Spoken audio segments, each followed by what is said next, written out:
Ça va bientôt commencer.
Coucou les gens!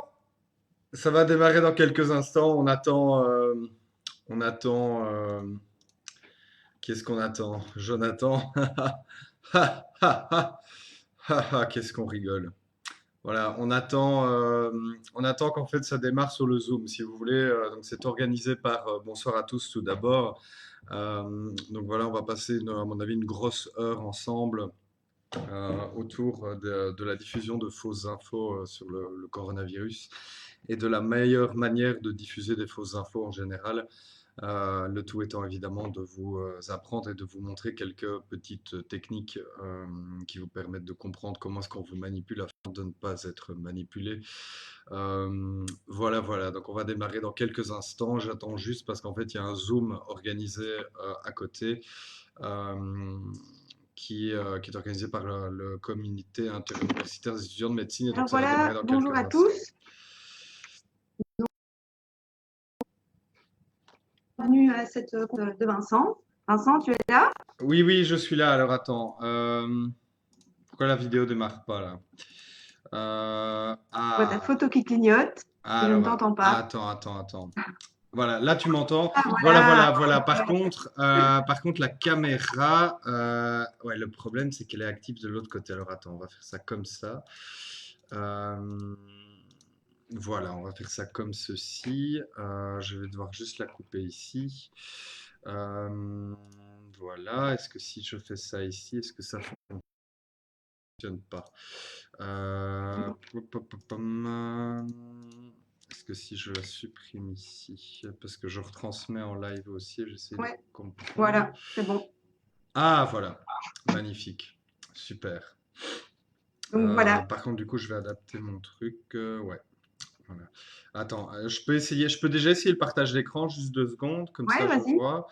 Euh, voilà, donc on va partager l'écran 1 et du coup à ce moment-là j'apparais ici. Je vais faire ça comme ça. Ah, pourquoi je me vois pas moi? Mhm.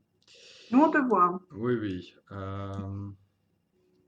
C'est bien. Et vous voyez bien l'écran ici. Est-ce que là aussi ça change bien chez vous? Parce qu'en fait j'ai pas Ouais. de retour. Ok. Donc ça c'est très bien. Attends, je règle juste un dernier truc. Euh, Pom. Du coup, est-ce que je vais peut-être pouvoir... Attends, je vais la chercher comme ça, on va voir ce que ça donne. Voilà. Hop, elle est là, mais du coup elle n'apparaît pas. C'est pas grave, du coup attends, je vais faire ça comme ça. Capture de fenêtre. Voilà. Et je vais mettre zoom. Non, c'est pas celui-là. Non, ça c'est pas bon non plus. Attends, qu'est-ce qui se passe là? Attends, j'ai pété tout mon truc là. Ça va aller. Oui, ça va aller.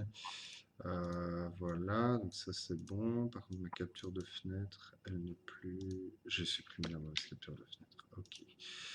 Non, j'ai supprimé ma capture d'écran. C'est quoi, je vais faire ça comme ça. Ici, ça c'est bon. Et alors, capture d'écran 2. Je vais mettre l'autre écran. Et alors, comme ça, on va faire comme ceci. Et, ça va être un peu foireux comme truc. Mais c'est pas bien grave. Alors, je vais juste voir si je peux me mettre en plus grand. Et puis, on sera bon. Non, là je te vois que toi. Pourquoi je me vois? Attends, on va faire ça comme ça. C'est bien. Est-ce que tu peux juste essayer de couper ta caméra? Ouais.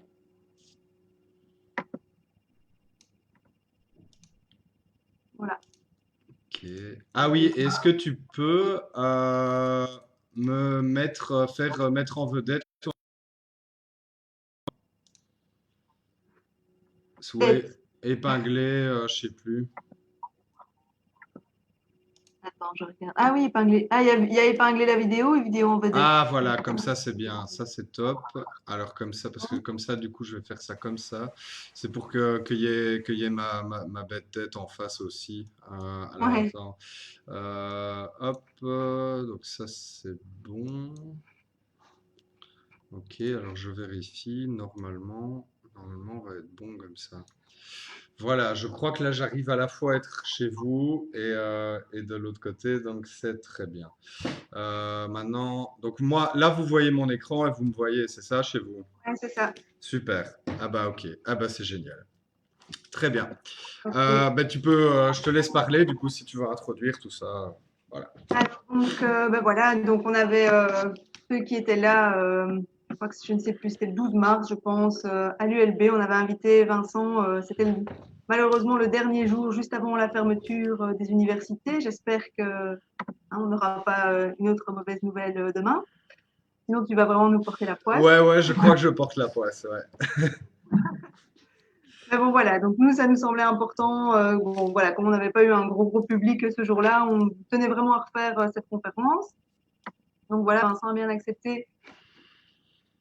Plus, c'est encore mieux. Comme ça, on peut vraiment la diffuser à un maximum de gens. Donc, juste, nous, c'est le SIUM. Donc, c'est, écoute bien, le comité Oui. interuniversitaire des étudiants en médecine.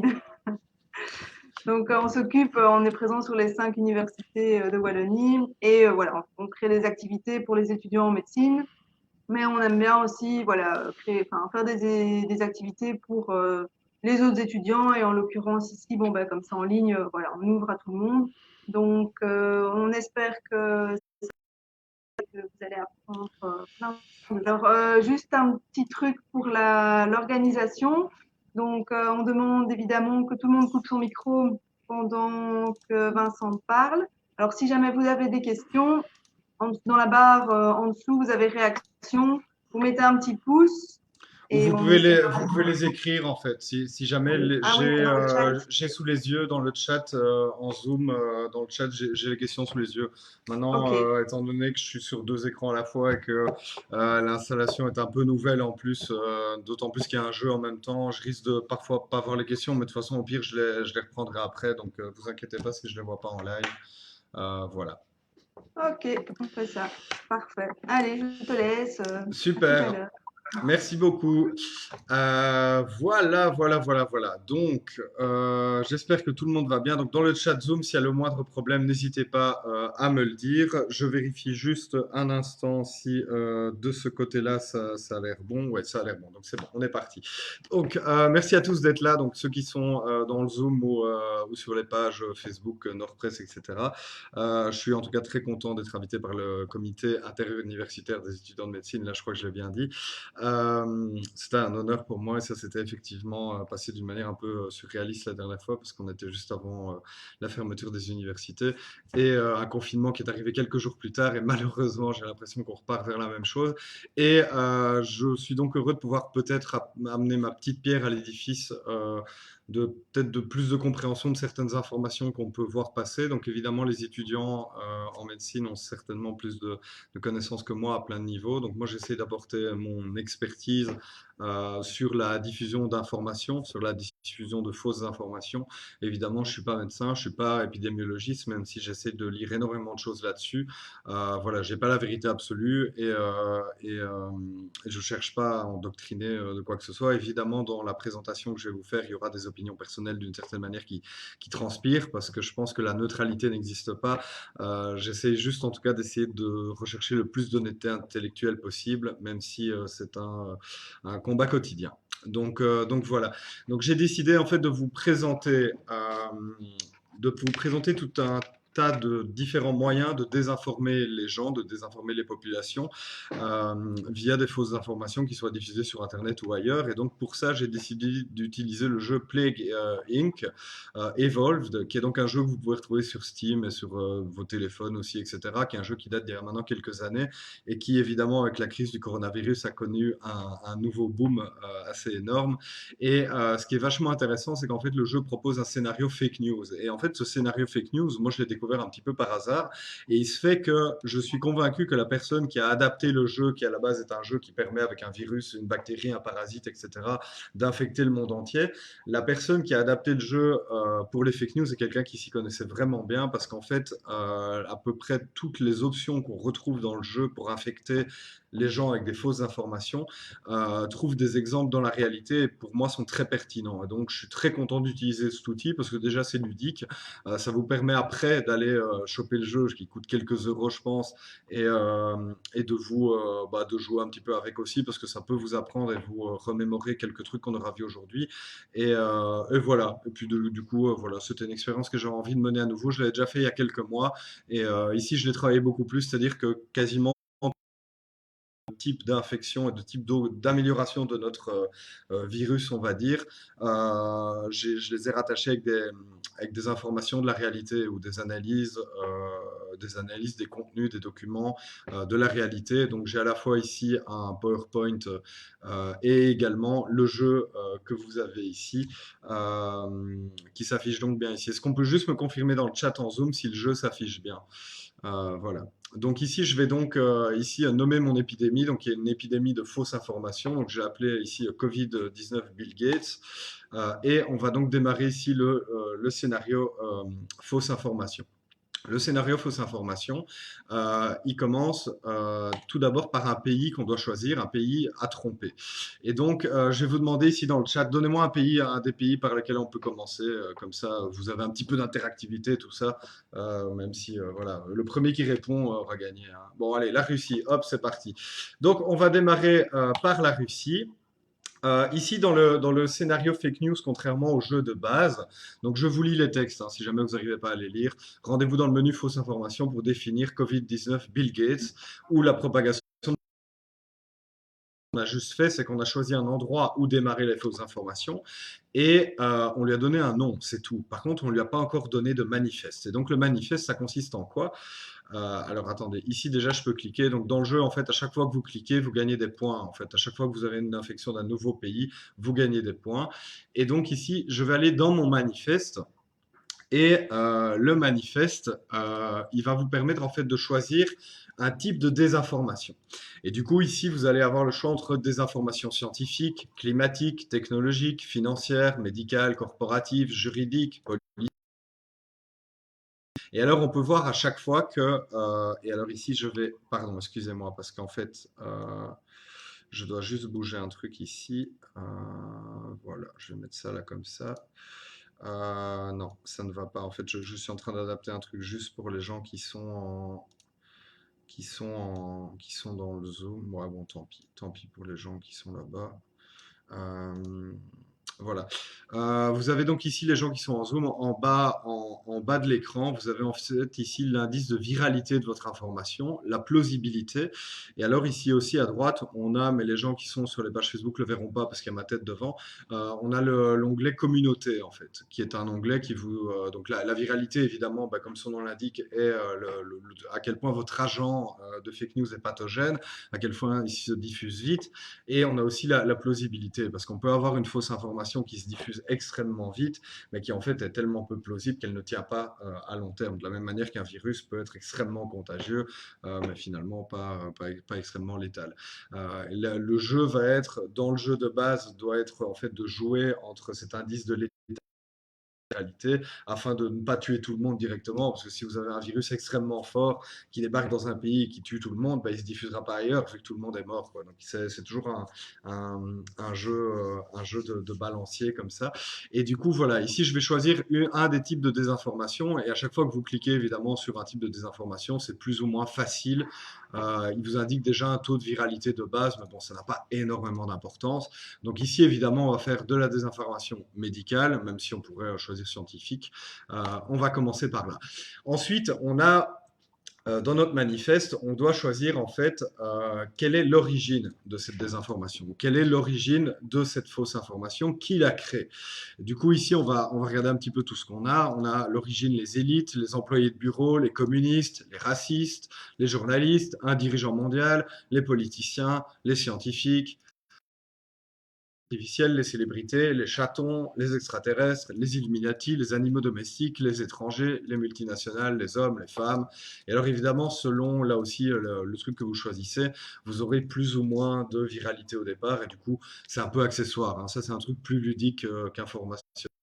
Mais voilà, donc évidemment, c'est plus difficile de vendre un complot qui est organisé par les chats que un complot qui est organisé par Vladimir Poutine ou Bill Gates, quoi. Donc évidemment, ici, je vais mettre l'origine, les élites, hein. Les élites qui veulent faire quoi? Ensuite, l'information et du virus de fake news qu'on va lancer sur le monde. On a la vengeance, on a le gain politique, la gloire, le gain financier, le chaos, saper la démocratie, l'ennui, vous le faites parce que vous n'avez juste rien à faire de vos journées. Et il faut dire, et personnellement, je pense qu'énormément de fausses informations, qu'elles soient politiques, médicales ou autres, sont surtout diffusées par des gens parce qu'ils s'emmerdent. Si on occupait un petit peu plus les gens, ils trouveraient d'autres trucs à faire de leur vie que de troller. Mais voilà. Et effectivement, il y a aussi l'occupation pure de troller, de désinformer pour faire du lol. Et je dois dire qu'effectivement, je connais. On va choisir ici, par exemple, saper la démocratie. Ça, c'est bien.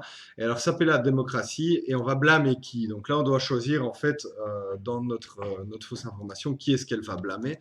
Et puis après, on va démarrer tout ça. Donc, on peut blâmer ici les mêmes personnes qu'avant, hein. Bon, évidemment, blâmer les chatons, c'est pas terrible. Par contre, par exemple, blâmer les étrangers, c'est pas mal. Donc, je crois que je vais choisir blâmer les étrangers, parce que ça, je pense que ça marche toujours bien. Donc, voilà. Voilà, voilà, c'est parti. Donc notre manifeste pour Covid-19 Bill Gates est terminé. On est donc parti sur une désinformation médicale qui a pour motivation de saper la démocratie.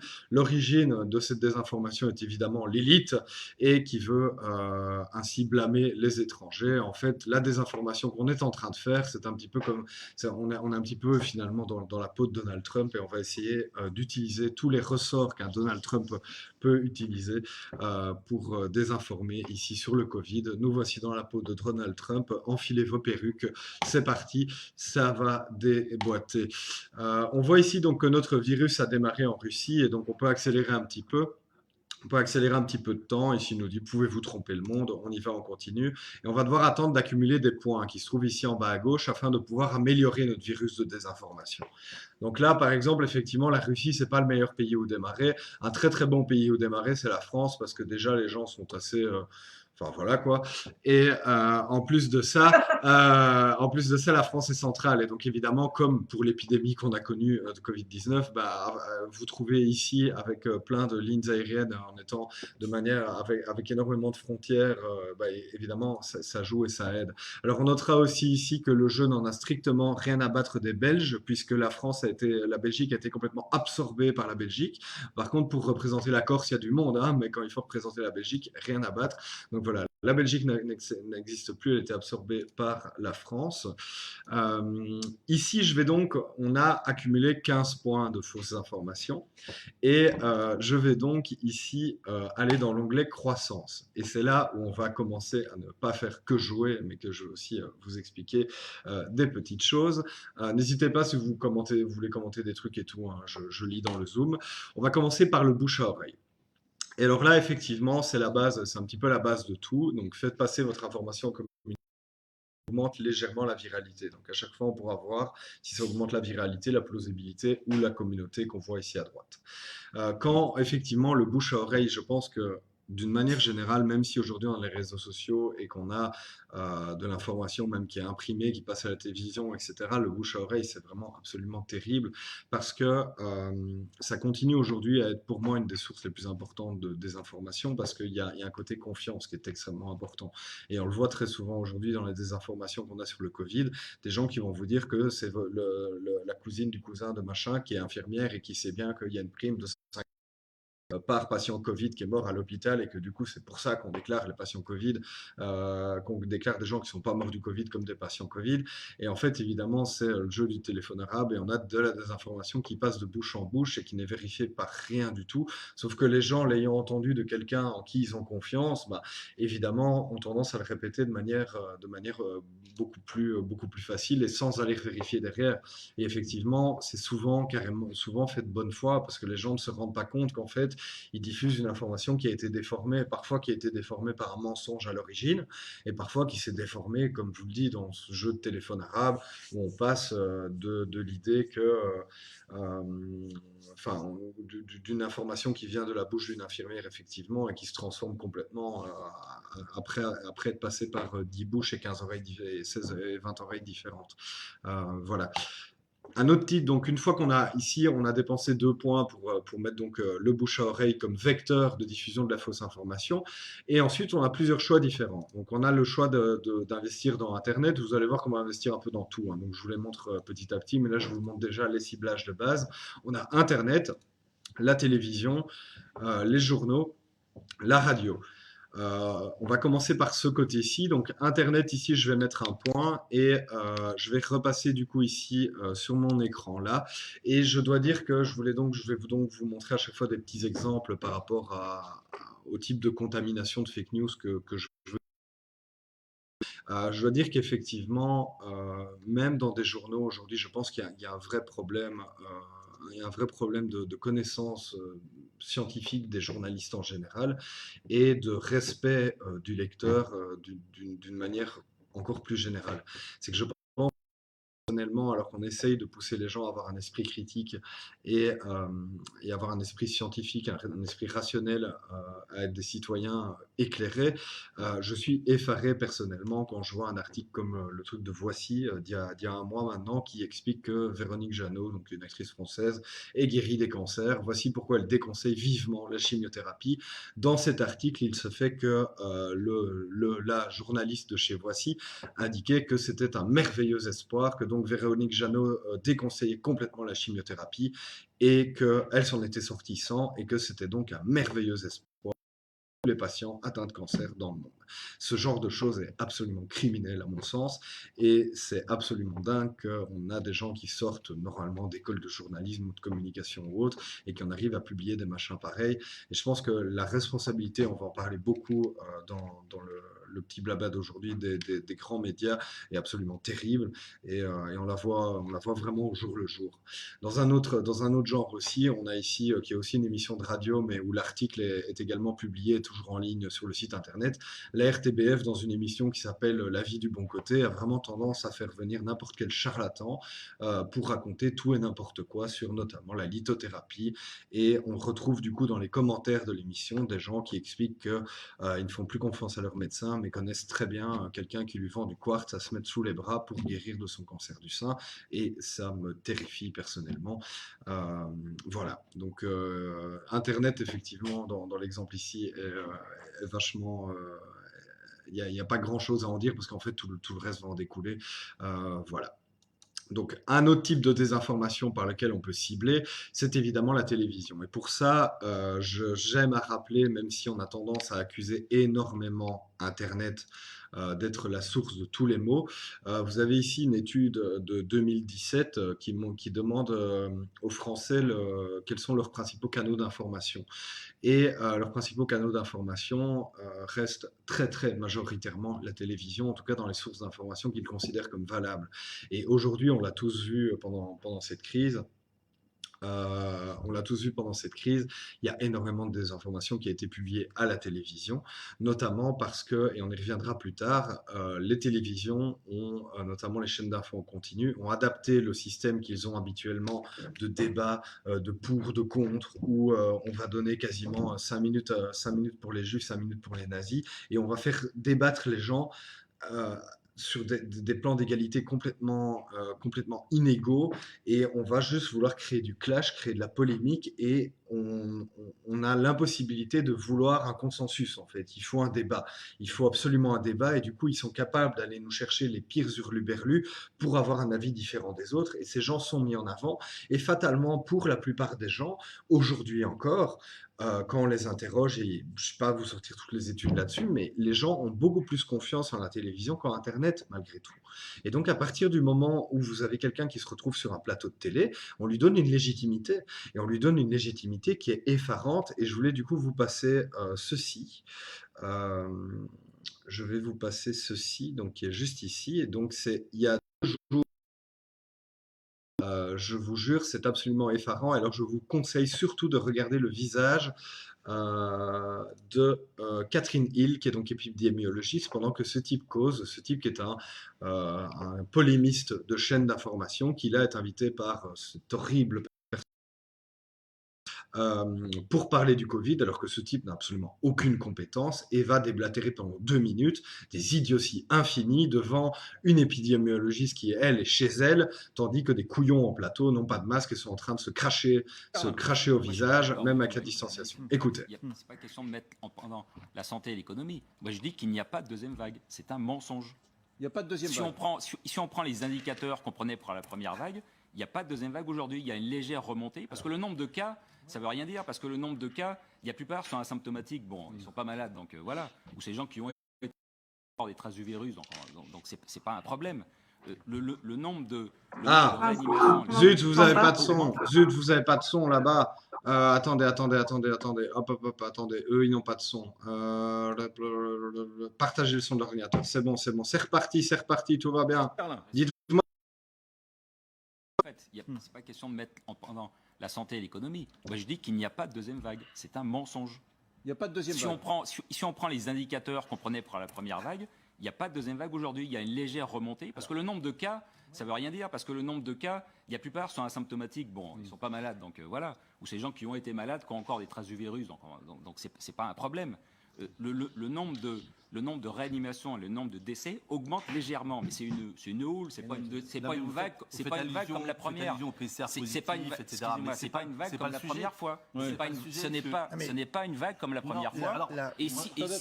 Et si certains hôpitaux sont en difficulté pour le nombre de... Il est en roue libre complet, quoi. C'est à cause de la gestion bureaucratique, pour ne pas dire soviétique, de l'hôpital français. Parce que je signale qu'il y a aussi des régions, il y a quelques régions qui sont sous tension, mais pas d'autres. Pourquoi est-ce qu'on n'envoie pas des malades dans d'autres régions comme on le faisait dans la première vague? Est-ce que les cliniques privées sont sollicitées? Je rappelle que pendant la première vague, on a construit des hôpitaux de campagne, alors que dans la même région, il y avait des cliniques qui avaient des lits vides, capables d'accueillir des malades. Bon.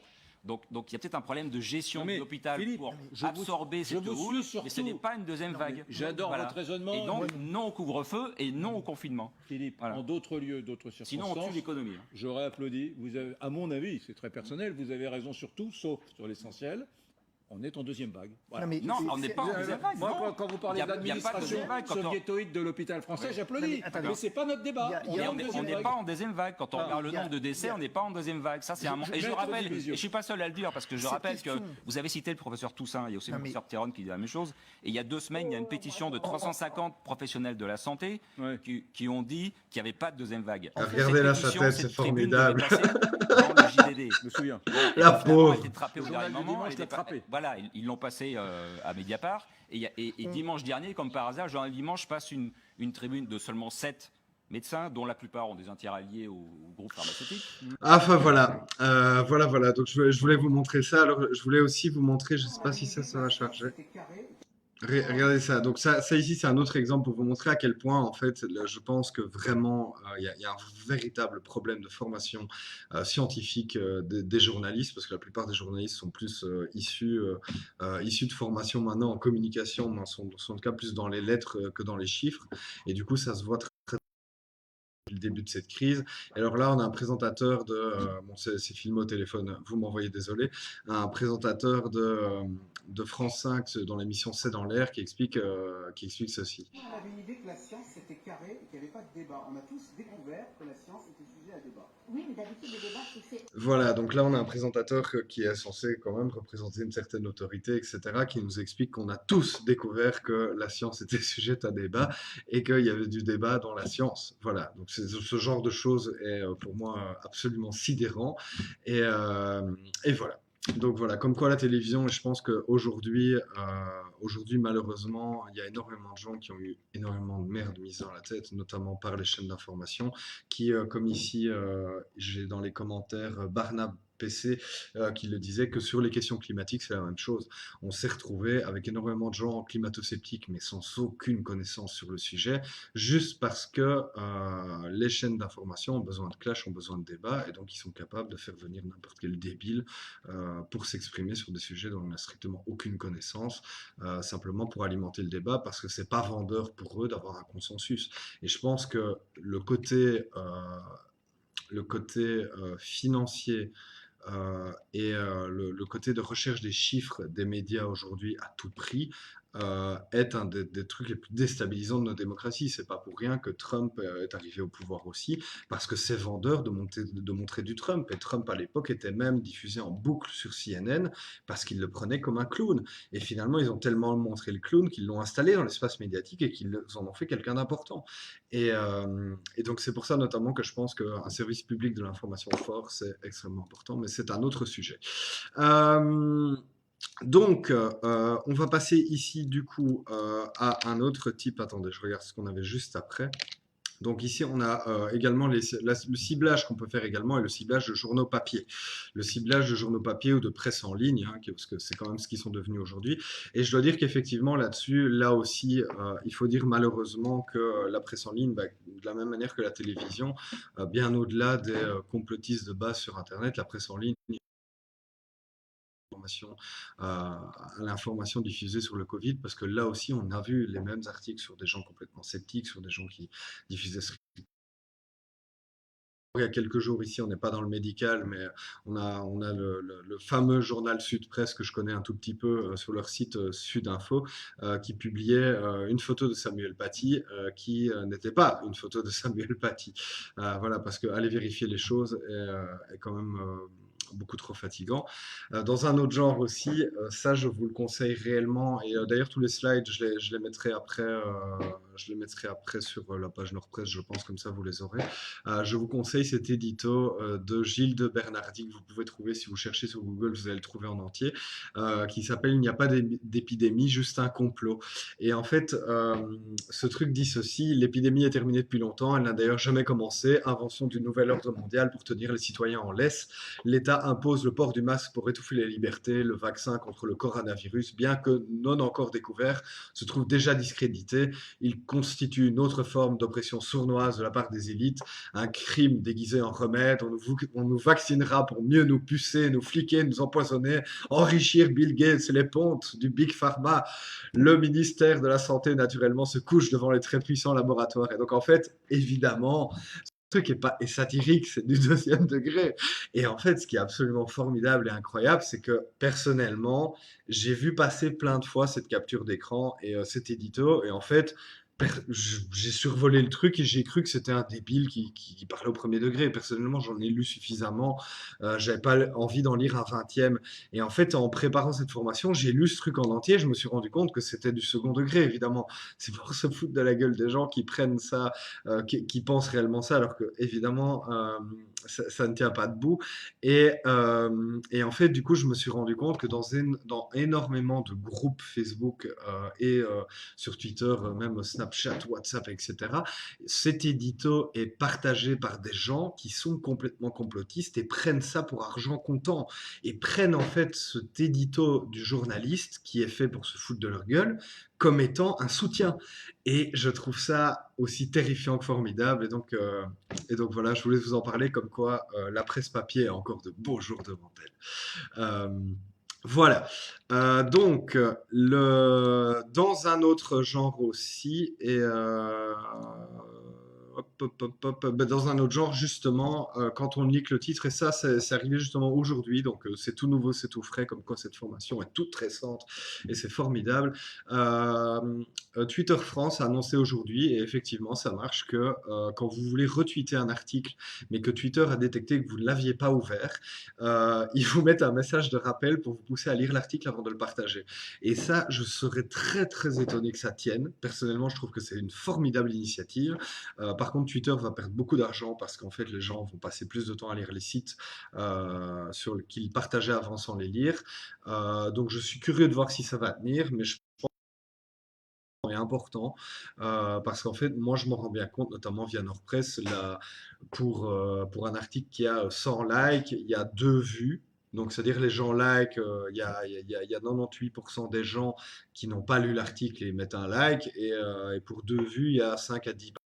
Donc on a plein de gens qui partagent des articles sans les avoir lus, c'est extrêmement fréquent. Et en général, effectivement, quand on se plonge vraiment dans un article, on se rend bien compte que on a parfois moins tendance à se faire avoir que par juste un titre qui peut être trompeur, bien évidemment. Je voulais vous parler également du cas François, qui est assez parlant là-dessus. Vous avez certainement vu passer beaucoup de gens très complotistes sur le sujet du Covid se partagent souvent des articles de François. Il faut savoir que François est effectivement à l'origine un média des plus traditionnels et respectables, sauf que le journal a été racheté il y a 2-3 ans maintenant, peut-être un peu plus, par un type qui fait de l'immobilier à plusieurs sociétés en informatique, en investissement, machin, un type qui n'a strictement rien à battre de l'information. Et en fait, on retrouve d'ailleurs une trace en octobre 2019 du fait que toute la rédaction a été renvoyée. Il y a à part des types qui copie-collent des informations, notamment pro-Raoult à crever, à crever, à crever, à crever, à crever.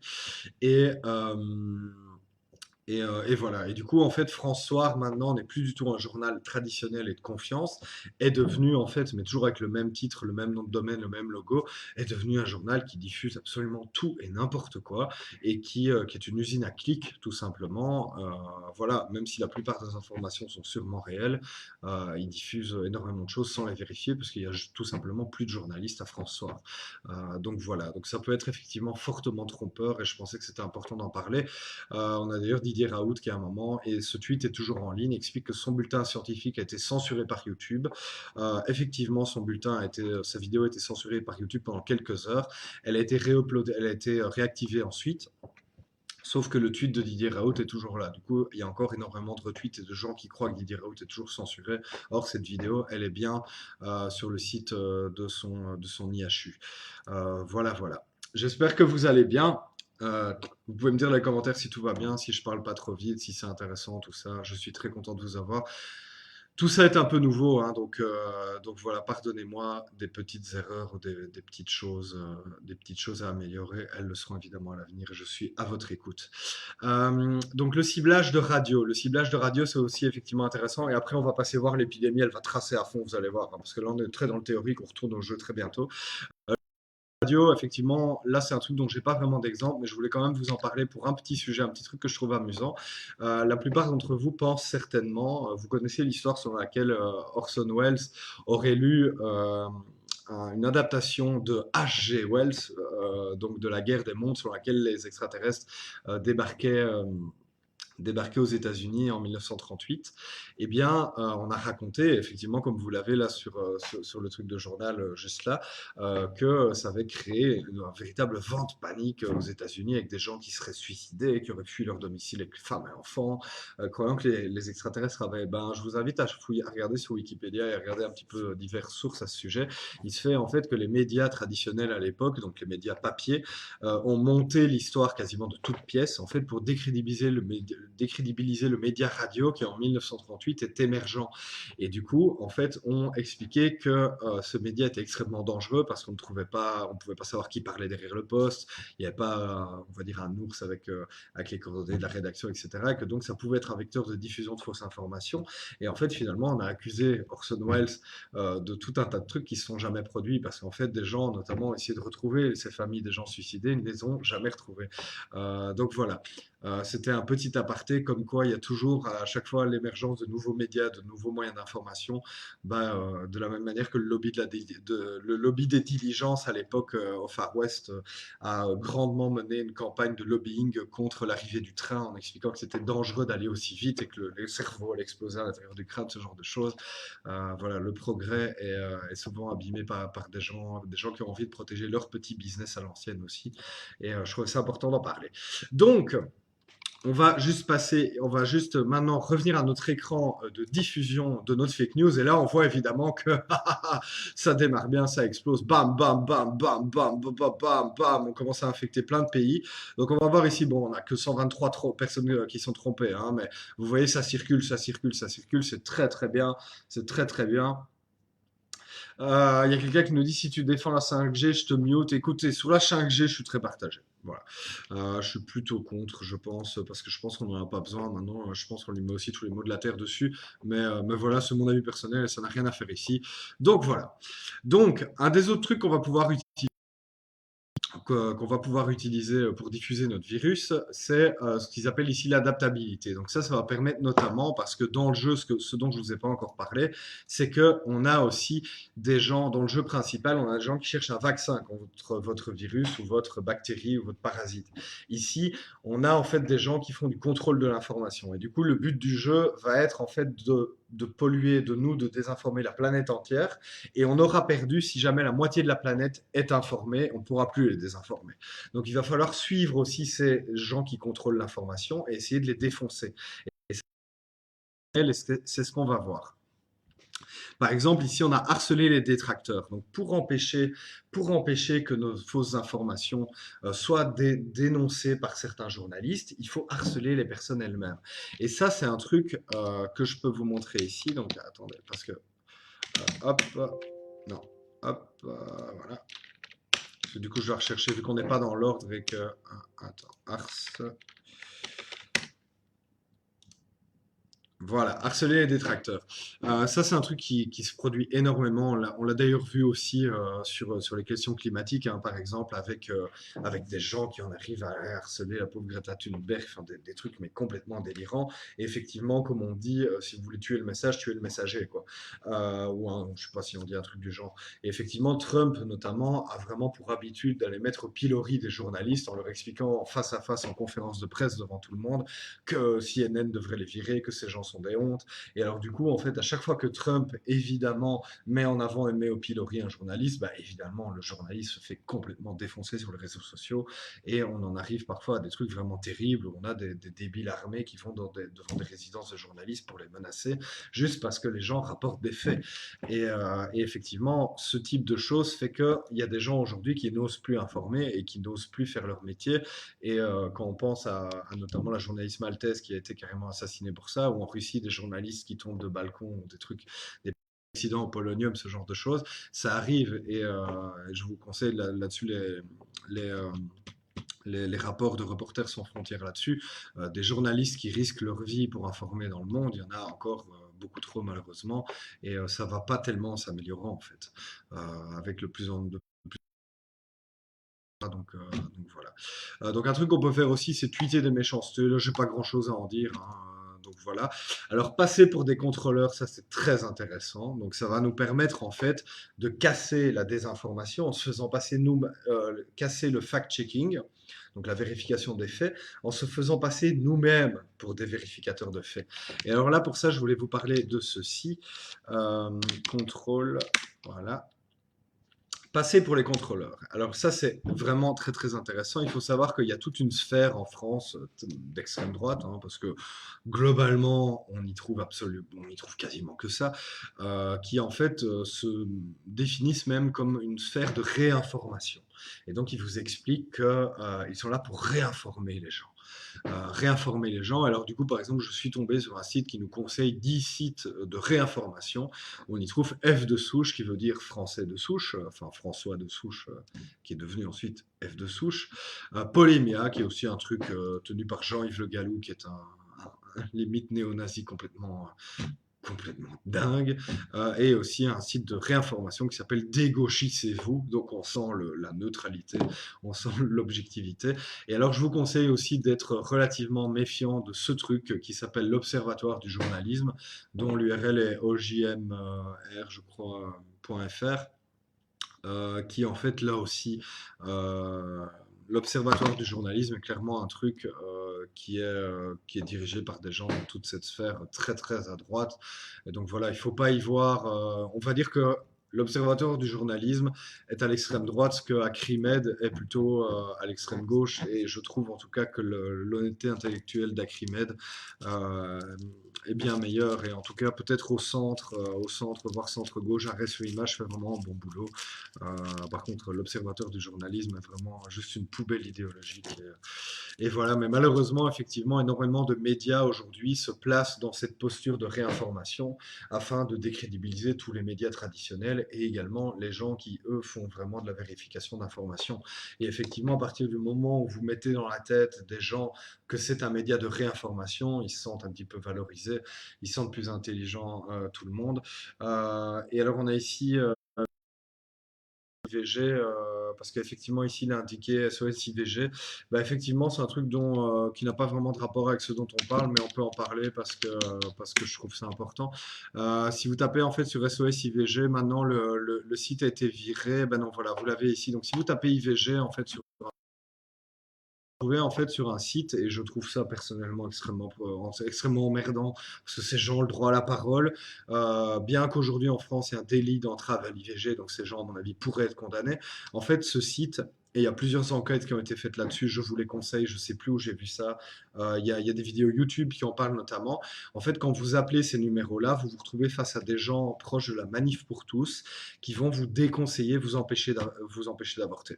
Ces gens, en fait, ont créé un site d'information qui est super bien référencé sur Google, hein, parce que si vous tapez IVG, IVG, c'est le premier truc sur lequel vous allez tomber. Après ivg.gouv, c'est ce brol-là, qui en fait n'est pas du tout un truc pour vous accompagner dans l'IVG, mais pour vous en décourager.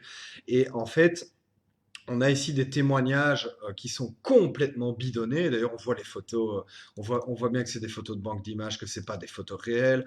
Évidemment, les femmes sont et alors, je vous jure que, en tant que médecin, si vous allez lire les témoignages qui sont là, je vous jure, ces trucs sont criminels parce que c'est de la désinformation, mais complète sur l'IVG, comme qui essaye de vous expliquer qu'en gros, 99% des femmes qui avortent se retrouvent avec des morceaux d'utérus en moins, des dépressions à vie. Enfin, c'est de la pure désinformation. Et alors, effectivement, ça se place dans une genre de sphère de réinformation sur l'IVG, alors qu'en fait, c'est de la droite catholique extrême qui cherche à empêcher les femmes de faire ce qu'elles veulent de leur corps et à leur mettre de la merde dans la tête. Et je pense que ces gens sont vraiment des fous dangereux, vraiment.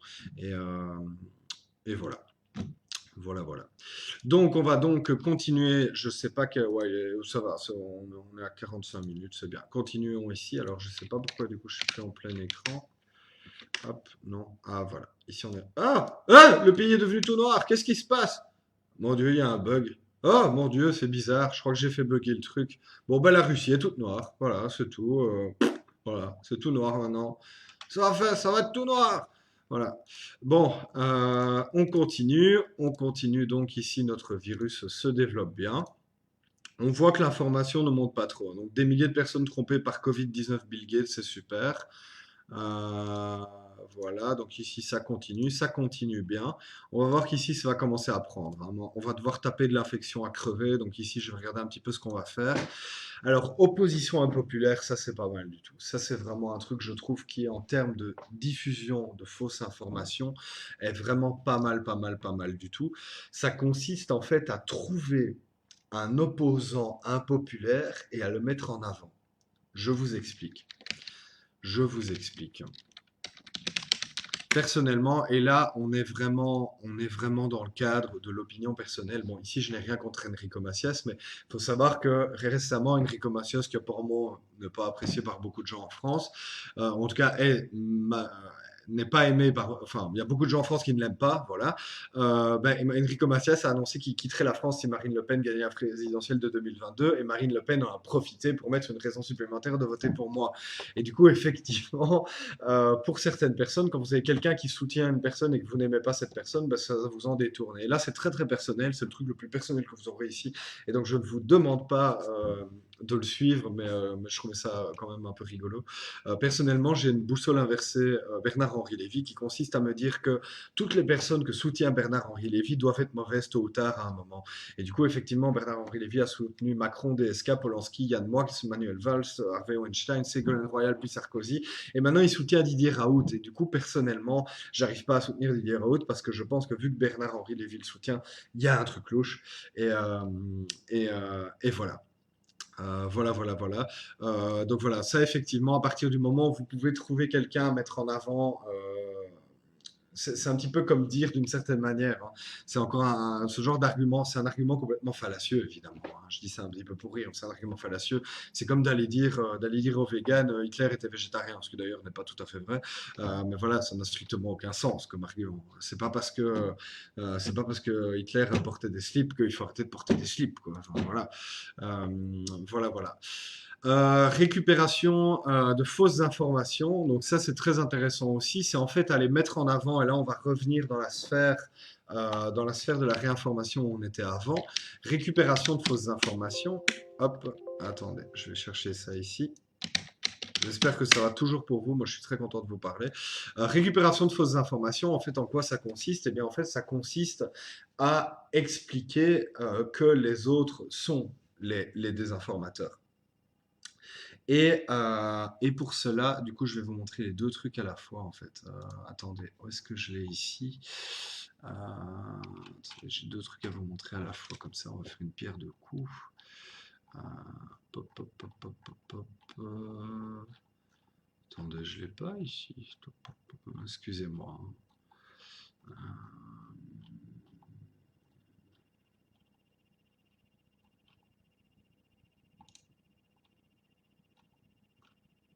bah, je le trouve pas, tiens. Hop là. Voilà, attendez, je vais vous le mettre ici. Récup, voilà, nous y sommes. Donc voilà. Donc dans la récupération de fausses informations, l'idée est donc en fait d'aller piocher quelques fois où par exemple un média comme Le Monde, qui comme tous les médias peuvent se tromper, hein, ça arrive à tout le monde, eh bien en fait des gens comme par exemple Trump, c'est même lui qui a mis dans la tête du monde entier ce terme de fake news finalement.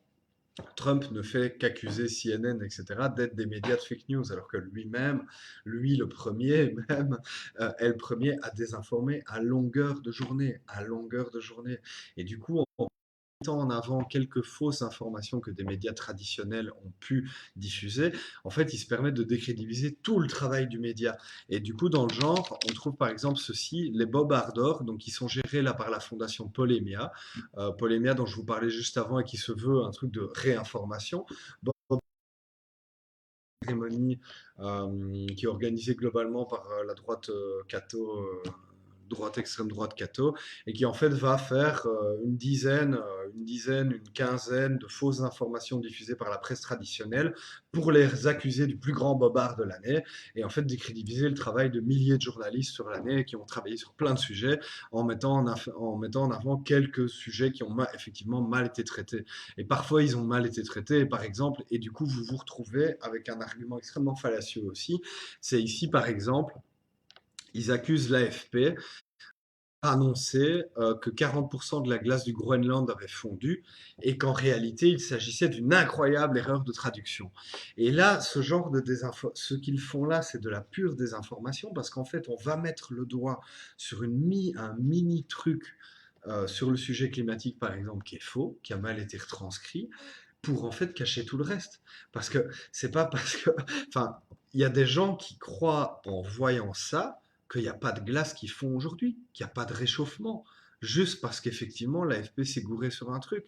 Et en fait, quand ils mettent en avant ça, c'est pour décrédibiliser toute une cause. C'est pas pour autre chose qu'ils choisissent ce type de sujet à mettre en avant, de la même manière qu'ils le font également. Qu'ils le font également, par exemple, pour les sujets d'immigration, etc. Donc ces gens-là vont aller choisir des sujets précis, vont essayer de trouver une faille dans une des informations, et vont ensuite pouvoir, ici par exemple, c'est une fausse information qui aurait été diffusée de l'ONU sur les enfants détenus aux États-Unis pour des motifs liés à l'immigration. Et du coup, ils vont vous expliquer que les États-Unis ne sont pas en faute, au sujet de la détention d'enfants.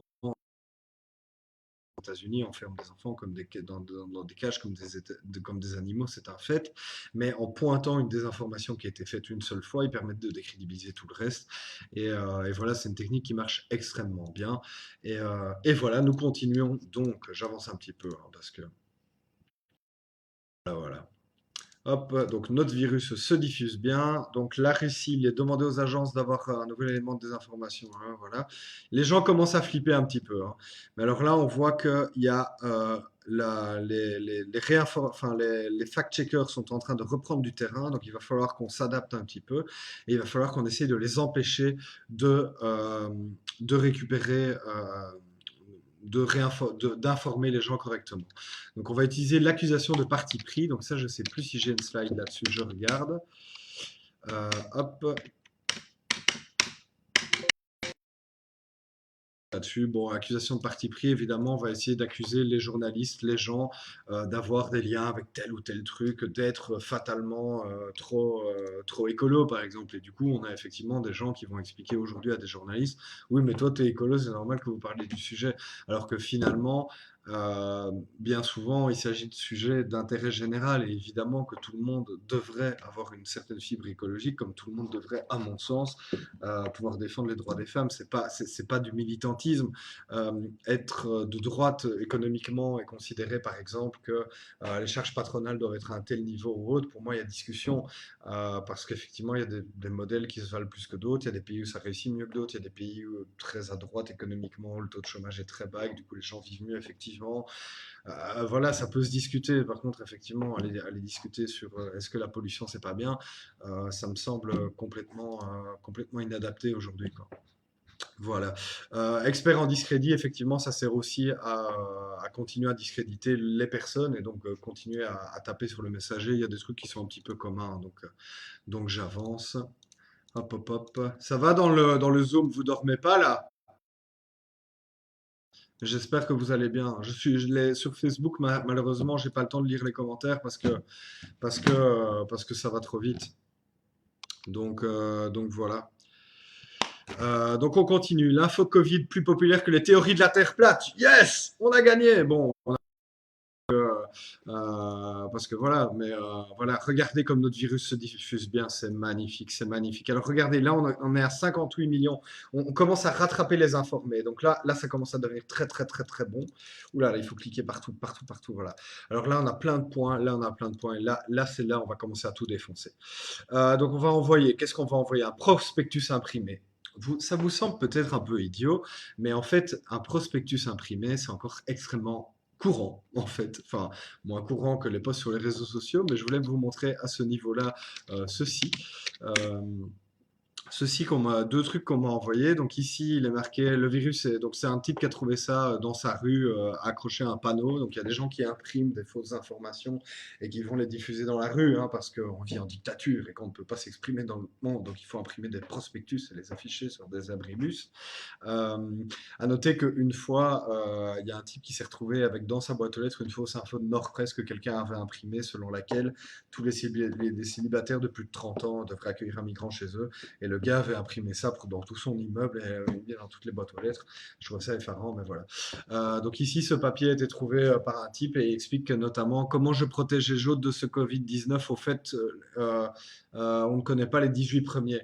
Il faut savoir que le fameux Michel Onfray, récemment, en télévision, en direct, comme ça, a balancé qu'effectivement, les gouvernants étaient responsables parce qu'on était quand même au 19e Covid et qu'ils n'avaient pas géré les précédents. Donc ce type qui se prend également pour un réinformateur montre bien l'étendue de ses connaissances sur certains sujets en tout cas. Et personnellement, moi en tout cas, ça me le discrédite pas mal de voir qu'il affirme ce genre de choses avec un tel aplomb. Il a également affirmé, il a également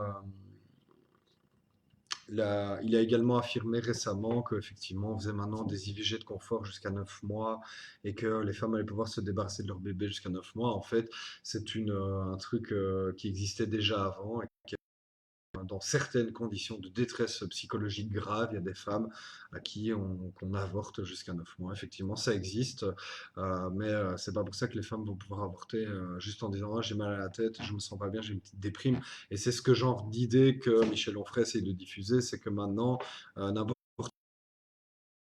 je suis un peu déprimé, se débarrasser de son bébé à 8 mois, ce qui personnellement en tout cas me semble peu probable.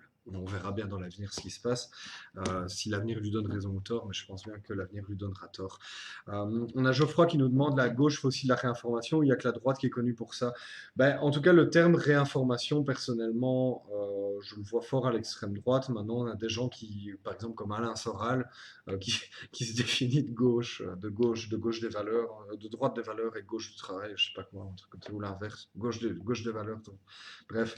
Voilà, non, non, bah, de toute façon, à partir du moment où vous avez un site qui permet qui essaye d'exprimer une nouvelle manière de s'informer, c'est un peu de la réinformation. Et je veux dire que des trucs.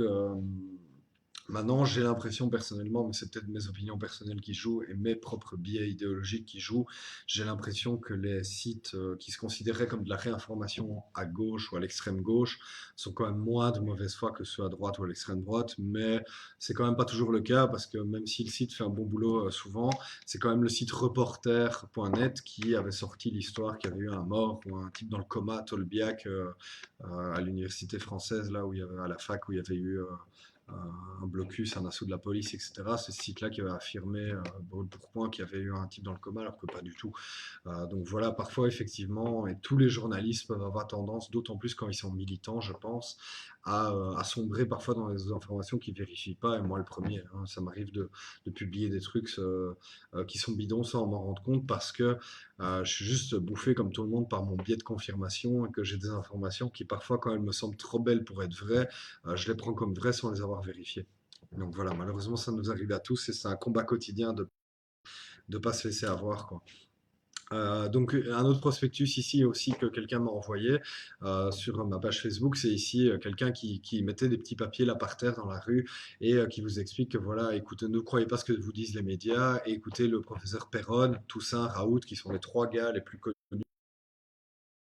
par rapport au consensus scientifique actuel sur le Covid, ou François également, et François dont on a parlé tout à l'heure. Voilà, donc ici il demande... oula.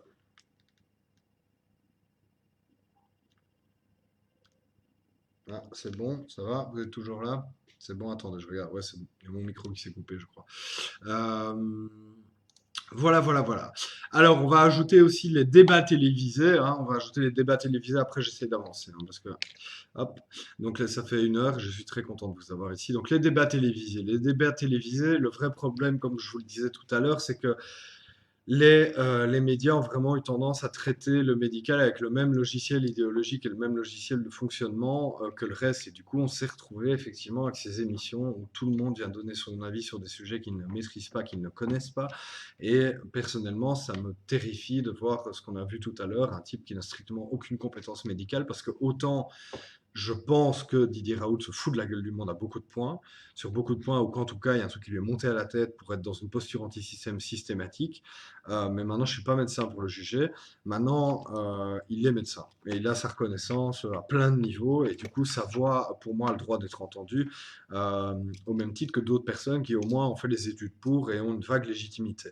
Par contre, effectivement, ce qui part déjà un petit peu en sucette, selon moi, c'est quand on a un ophtalmologue qui vient donner son conseil, ou un podologue qui vient donner son avis sur l'épidémie de Covid. On est déjà plus tout à fait dans le même truc. Alors quand on arrive aux médecins homéopathes qui viennent donner leur avis, ça part complètement. Et puis après, quand on en arrive aux docteurs en économie, c'est à se demander si, dans le truc tout à l'heure, les gens n'ont pas invité le type parce qu'il est docteur en économie, parce qu'ils ont cru qu'il était docteur, quoi. Enfin, vous voyez, docteur, médecin, allez savoir, hein, parce que franchement, on est entouré de cons quand même, hein. Ça peut arriver ce genre de truc. Voilà, on continue. Donc, lettre d'information, là, je sais plus si j'avais. Ah bah oui, lettre d'information et prospectus, c'était la même chose. Donc, on va aussi le booster là. Alors, il y a un truc très important et qu'on n'a pas assez fait, c'est qu'ici, en fait, vous voyez, on a énormément de viralité. Donc, c'est-à-dire qu'on a beaucoup de viralité. Donc, notre virus est puissant. Mais par contre, il n'est pas assez plausible. Ça, il va falloir qu'on l'améliore. Et ça, comment est-ce qu'on l'améliore? Notamment avec des influenceurs. Ça, c'est très très bon. Et là, pour ça, je vous trouve ceci, une information que vous avez. C'est extrêmement populaire, influenceur ukrainien, me semble-t-il, qui a passé des plombes et des plombes, des plombes à expliquer sur Instagram et un peu partout que le Covid était une couillonnade, que ça n'existait tout simplement pas, hein. On n'est même plus au côté débat sur les chiffres et tout, mais que ça n'existait pas. Eh bien, il en est mort, ou en tout cas, il avait le Covid et il a eu des complications cardiaques notamment, certainement dues aussi à ce qu'il devait s'injecter et consommer comme cocktail pour se faire des gros muscles, mais en tout cas, le type en est mort. Et c'est pas le premier à nier la réalité de l'épidémie et à finir par y passer. Je pense que malheureusement, c'est pas bien de se réjouir de la mort des gens, mais voilà, espérons en tout cas que ça amène quelques-uns à réfléchir un petit peu. Voilà. Et effectivement, ici en Belgique, pour un point un petit peu plus positif, effectivement, normalement, j'ai pas encore vu les campagnes arriver, mais en Belgique, ils vont se reposer sur des influenceurs belges pour pousser les gens à télécharger l'app Corona Alert. Et personnellement, moi, je l'ai téléchargé. Cette application ne nous met absolument privé particulier. On est 100 fois moins tracé qu'avec déjà tout ce qu'on a sur notre téléphone la plupart du temps. Donc il n'y a strictement aucune raison valable de ne pas installer l'app Corona Alert belge. Par contre, l'app française Stop Anti-Covid qui est devenue tous anti-Covid, apparemment est quand même franchement une fumisterie. Maintenant, ça coûte rien de l'installer, mais voilà, elle fonctionne. L'application belge, en tout cas, je la conseille. Je pense que si on peut réussir à arrêter l'épidémie ou à la contenir, en tout cas, de la manière la plus soft possible, sans que ça nous pose trop de problèmes, bah voilà, autant le faire, quoi. Et on a Barna PC aussi qui nous dit dans le chat en Zoom que effectivement Boris Johnson a aussi eu un peu le même problème. Il n'y est pas resté, mais c'est vrai que Boris Johnson, on a vu un tournant chez lui et que j'ai trouvé assez émouvant et positif parce qu'effectivement, il a eu en quelques jours, il s'est retrouvé sous respirateur et en plus, il a eu la naissance d'un enfant. Et du coup, il a vraiment changé de position par rapport au virus et par rapport au danger de ce que c'est de mourir. Il a vu la mort en face et du coup, il a un petit peu changé de doctrine. Tout le contraire, évidemment, de Donald Trump, qui, lorsqu'il est sorti du Covid, a expliqué à tout le monde qu'il fallait pas en avoir peur et qu'il allait embrasser tout le monde et que il était un champion et que voilà. Et je pense que la crise aux États-Unis est pas prête de se terminer et que l'hécatombe va continuer encore tant que Trump restera président et a priori il reste président jusque début janvier 2021. Même si Biden est élu le 4 novembre prochain, la passation de pouvoir se fera pas tout de suite. Donc voilà. Alors.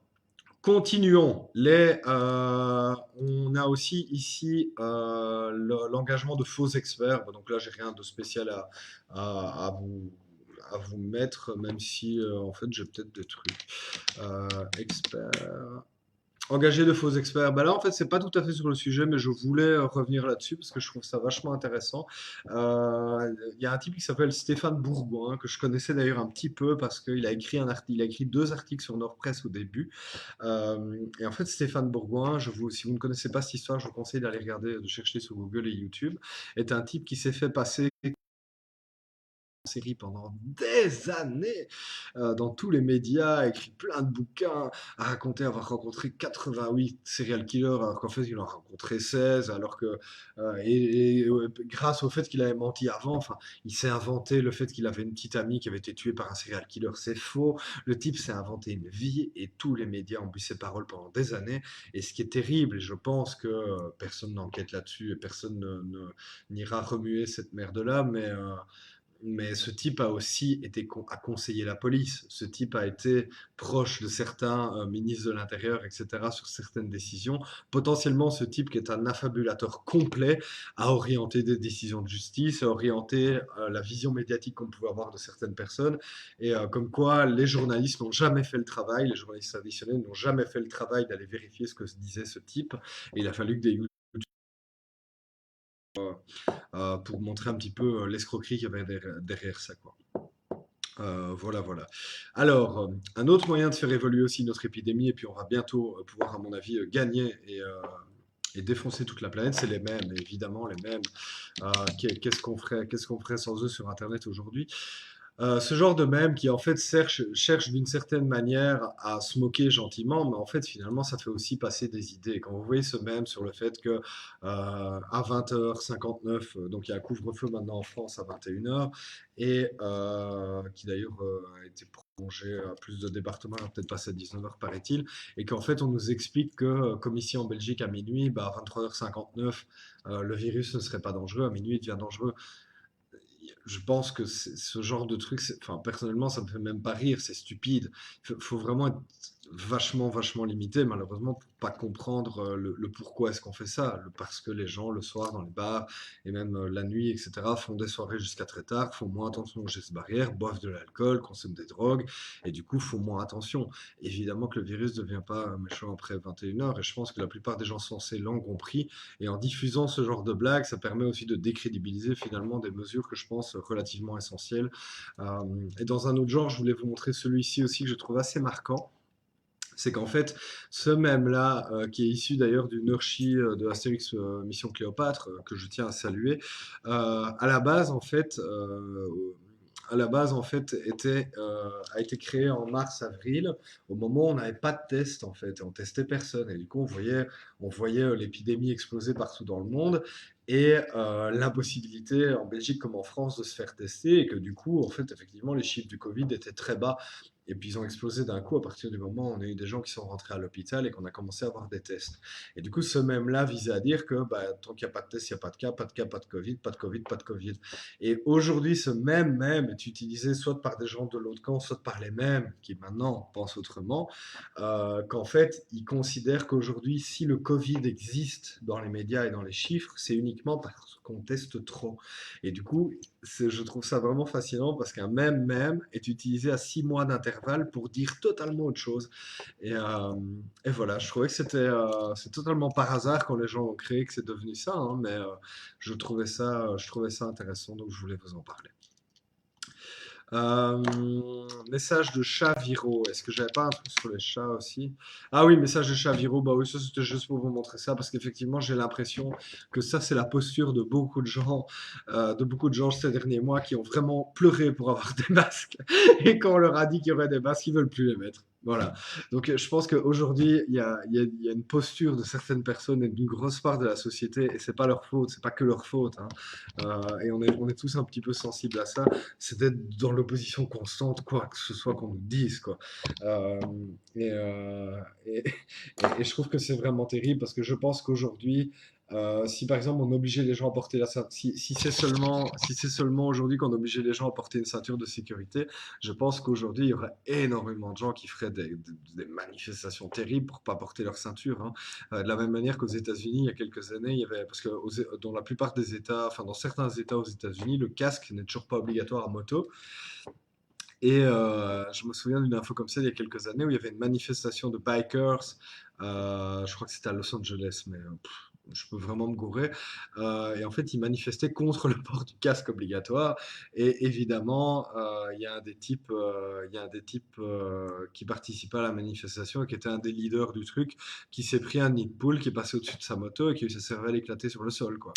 Voilà. Et le pire, c'est que les gars ont ensuite fait l'enterrement de ce type en faisant une grande défilée en moto sans casque. De nouveau, évidemment, ça leur a pas fait mettre de casque parce que voilà quoi. Pour commencer à mettre un casque, il faut avoir sa cervelle éclatée sur le sol et à ce moment-là, plus besoin de casque. Donc voilà.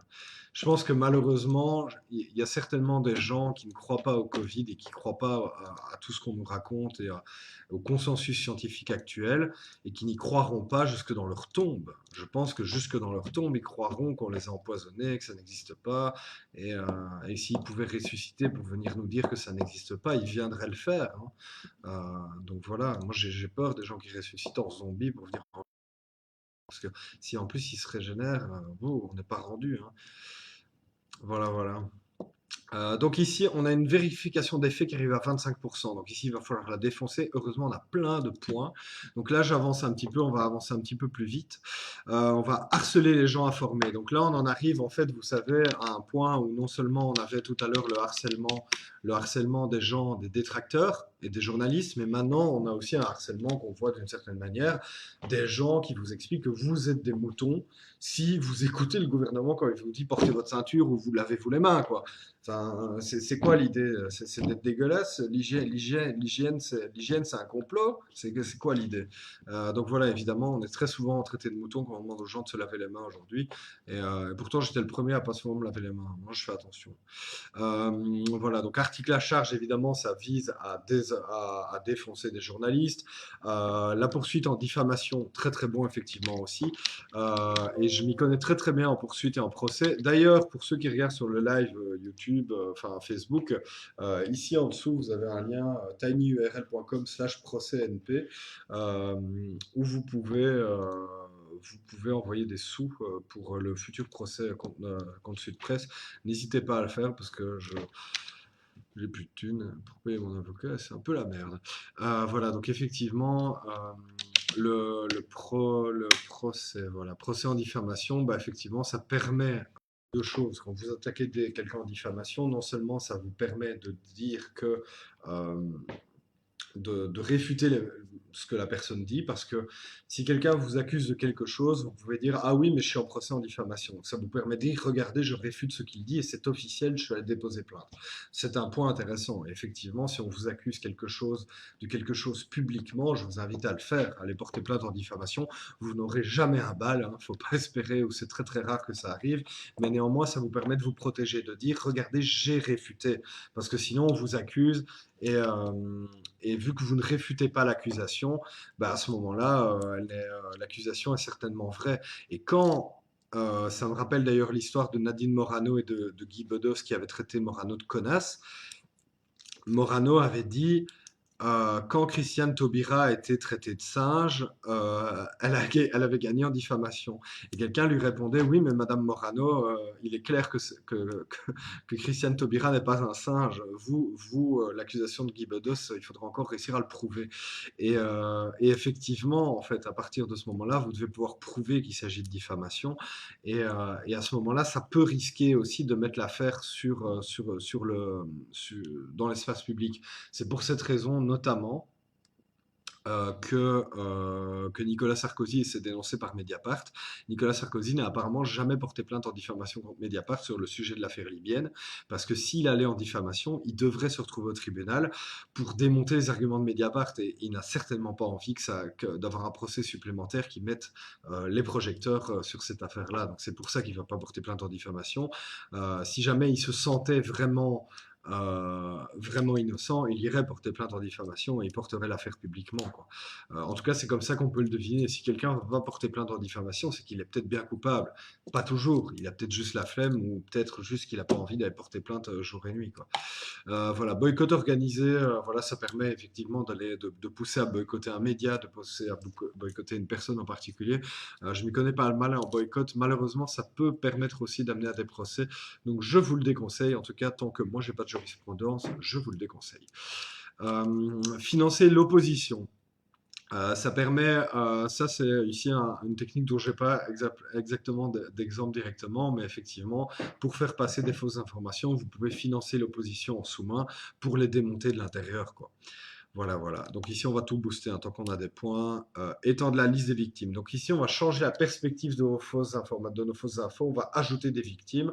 On va, on va tout changer, on va tout défoncer. Et alors là où ça devient super fort, là où on va commencer mais à éclater la planète entière avec ce virus, c'est en ajoutant des responsables. On change la perspective de nos fausses infos en nommant plus de responsables. Et ça, c'est très très fort et très intéressant. Et je suis content de vous en parler. Ajouter des responsables, c'est exactement ce que fait Trump en continu.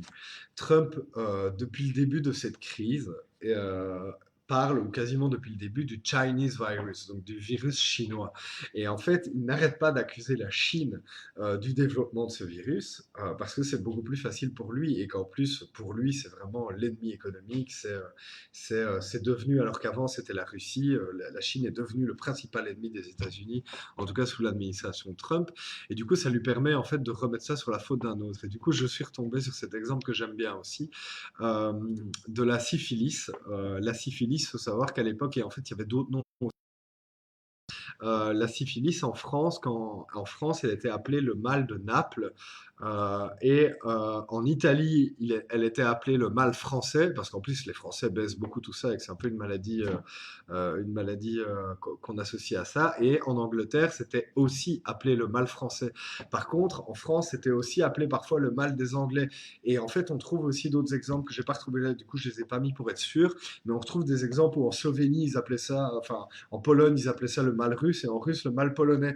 Et en fait, les gens se renvoient la balle et on mis vraiment, on nommait en fait par le de la même manière que ça, je l'ai appris récemment justement grâce à l'épidémie de Covid, que effectivement ce qu'on appelle la grippe espagnole a surtout le nom grippe espagnole parce que c'est un des seuls pays sur le continent européen en tout cas qui n'était pas impliqué dans la Première Guerre mondiale et qu'en fait du coup le pays a géré la pandémie, enfin son épidémie dès le début, a commencé à publier des informations là-dessus dès le début, alors que les autres pays ne l'ont pas fait, alors qu'en fait les premiers cas de grippe espagnole dans le monde euh, se retrouvent en fait aux États-Unis. Alors ici, on a une question de Barnapc qui demande, suite à l'ajout de responsable, est-ce que ça ne diminue pas la crédibilité de la fake news dans la vraie vie, pas dans le jeu, car ça rend les choses moins liées entre elles et donc potentiellement plus suspicieux et désinformés. Moi, je crois que, et on va y venir après, je pense réellement, de mes observations, de ce que j'ai vu, que plus il y a de confusion et plus ça marche. C'est-à-dire qu'aujourd'hui, notamment avec le coronavirus, vous savez, il y a un nombre de théories du complot délirantes qui vont de la 5G à Bill Gates, au fait que on fait ça pour supprimer l'argent cash, qu'on fait ça pour cacher des réseaux pédophiles, qu'on fait ça pour faire un grand reset, donc genre tuer plein de vieux pour repartir à zéro, ou tuer la moitié de la population mondiale, enfin, tous des trucs très très organisés comme ça, et tout est complètement confus en fait. Et pourtant, ces théories tiennent le coup. Et en fait, du coup, j'ai l'impression personnellement que en partant d'un sujet principal, on a beau avoir une constellation de théories du complot qui tournent autour, et on a beau avoir des ajouts de responsables, on a beau avoir des changements même dans le récit des gens qui désinforment. Si vous prenez Trump par exemple, son discours sur le coronavirus a évolué continuellement en, en changeant d'avis, et même chez nous, hein, parce qu'il ne faut pas que critiquer ce qu'on voit comme l'ennemi, mais quand on voit qu'en France, comme en Belgique, on nous a expliqué que le masque n'était pas une mesure de protection contre un virus aérosol qui sort par la bouche, euh, personne n'y a cru, je pense, d'avoir fait ce mensonge originel, parce que ça fait des années qu'en Chine et dans des pays d'Asie, on a ce port du masque qui est systématisé pour les gens qui ont des trucs. Hop, attends, hop, c'est encore coupé. Ça fait des années qu'on a l'utilisation du masque. Donc évidemment qu'un masque fonctionne et évidemment qu'ils n'ont pas voulu que la population aille chercher des masques parce qu'ils en avaient besoin pour les soignants. Et aujourd'hui, tout le monde en a conscience et je pense qu'un des pires trucs qu'on a aujourd'hui, qui a créé énormément de défiance chez les gens, c'est ça. C'est que les gouvernements, nos gouvernements, en tout cas je parle de ce que je connais de la France et de la Belgique, ne se sont pas excusés pour ça et n'ont pas expliqué même a posteriori, écoutez, on vous a menti. On vous a menti, on n'aurait peut-être pas dû, mais on n'avait pas le choix. Voilà. Je pense que si on avait un discours politique comme ça face aux gens, ça aiderait beaucoup en fait. Moi, je pense vraiment que ça aiderait. En tout cas, personnellement, moi, c'est quelque chose qui me toucherait pour me redonner confiance en- en une certaine démocratie qui me semble de plus en plus tendre vers, pas la dictature, mais vers le n'importe quoi, et une petite oligarchie qui fait n'importe quoi. Oui, ça c'est certain. Mais voilà, il faut évidemment pas arriver dans des trucs complètement délirants. Je pense que c'est ce qu'on appelle le rasoir Danlon, qu'il faut toujours privilégier l'hypothèse de la bêtise et pas celle du complot, parce que le complot demande un esprit rare. Je pense qu'on est gouverné par des cons, pour beaucoup, comme par et que malheureusement, il y a des mauvaises décisions qui sont prises, mais le grand complot, il n'est pas là, hein. Le grand complot, il est certainement à plein d'autres niveaux dans la société, mais certainement pas là-dessus, quoi. Euh, voilà, voilà. Donc voilà, je me suis un petit peu perdu. qu'est-ce qu'on avait ici? Ben justement, on en arrive à ça. Donc là, je vais vous faire de la fusion de désinformation qui rajoute ici dans le jeu de la plausibilité, et je le pense aussi. C'est en fait d'avoir une fusion de désinformation qui complique tout. Et comme l'aurait dit, parce qu'apparemment cette citation par une affaire, il faut susciter une affaire dans l'affaire et si nécessaire une autre affaire dans l'affaire de l'affaire jusqu'à ce que plus personne n'y comprenne rien. Qui serait donc Charles Pasqua, un ancien ministre français qui l'aurait dit, et qui était connu pour ses petites magouilles, mais c'est vrai qu'on lui aurait attribué apparemment beaucoup de phrases et du coup apparemment la citation n'est peut-être pas totalement véridique. Et du coup je suis tombé sur ce truc d'une page qui s'appelle Les masques tombent, où il a indiqué: je viens de comprendre pourquoi les bars et les restaurants sont une cible partout en Europe, ce sont des lieux importants de circulation d'argent liquide. Dans un autre genre, je tiens à vous le montrer.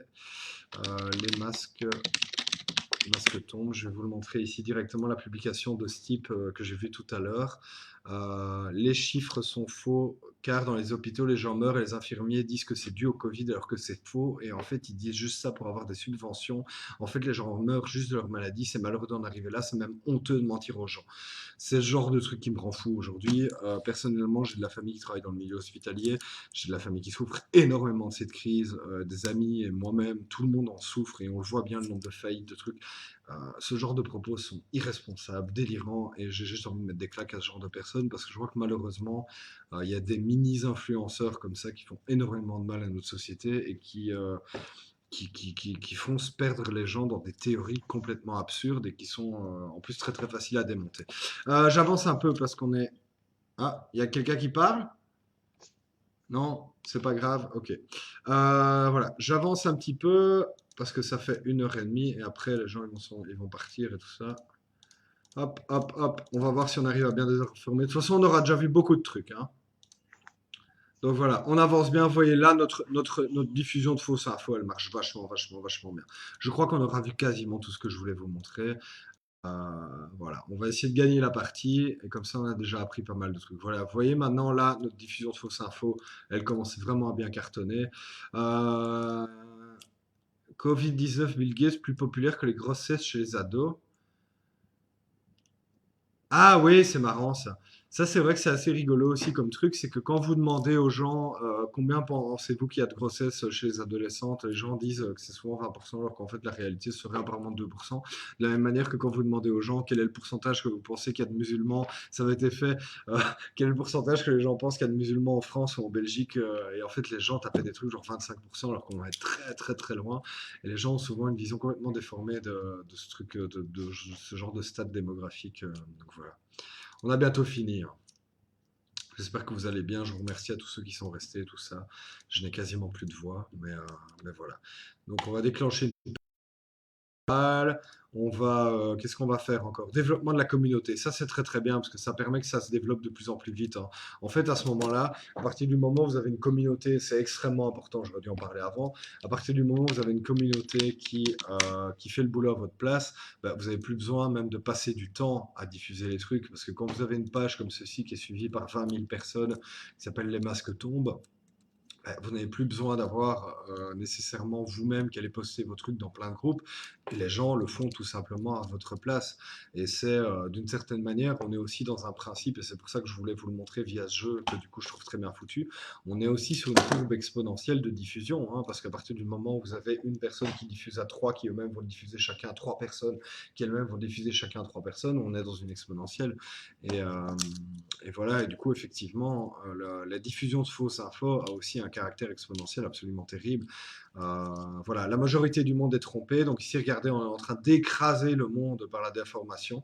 Moyen-Orient, pays complètement convaincu par Covid-19, Bill Gates. Yes, yes, yes, yes. La société se fracture en bulles de filtre. Je vous invite à aller voir ce que c'est une bulle de filtre sur Internet parce qu'on n'a plus vraiment le temps. Inspiration de copie, donc ça c'est très bien.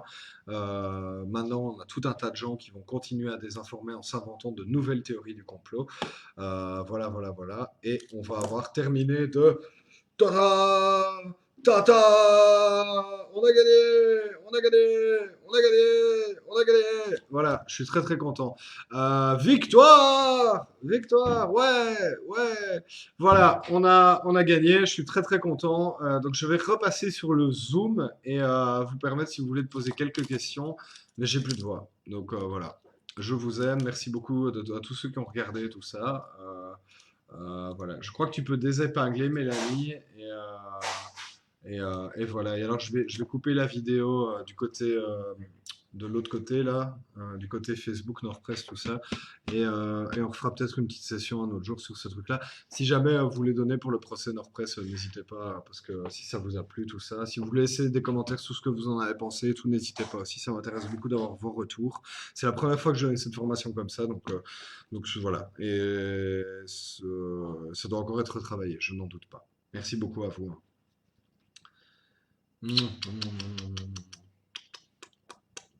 Voilà, attendez, j'essaie de remettre mon truc. Voilà, on peut. Hop. Ah ouais, du coup, on voit ça et c'est classe. Voilà. Je sais pas s'il y a aussi des trucs. Hop là.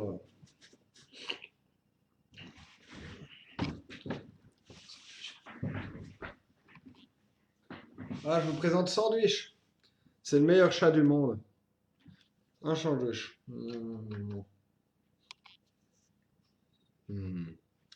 Voilà. Le jeu. Où peut-on trouver le plaque des informations? En fait, vous pouvez je sais pas, chercher sur Google, mais il est sur Steam notamment.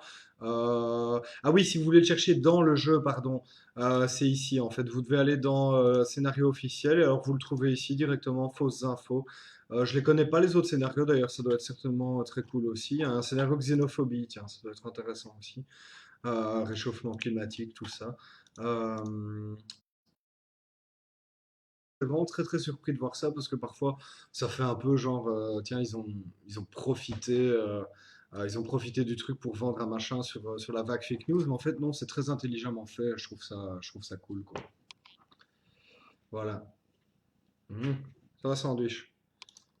Voilà, je sais pas si vous avez des questions des trucs comme ça mais voilà. Merci hein. Mélanie, je sais pas si tu veux redire un mot au revoir ou Oui, j'arrive. Voilà. En tout cas, merci, c'était vraiment super. Enfin, super ludique et franchement, pas déçu ça vraiment va. chouette. Et je pense que Ah, je suis tout le content. monde a apprécié aussi. Donc voilà. S'il n'y a pas de questions, on peut terminer. Et une bonne soirée. Et, Au revoir. Vous êtes très beau.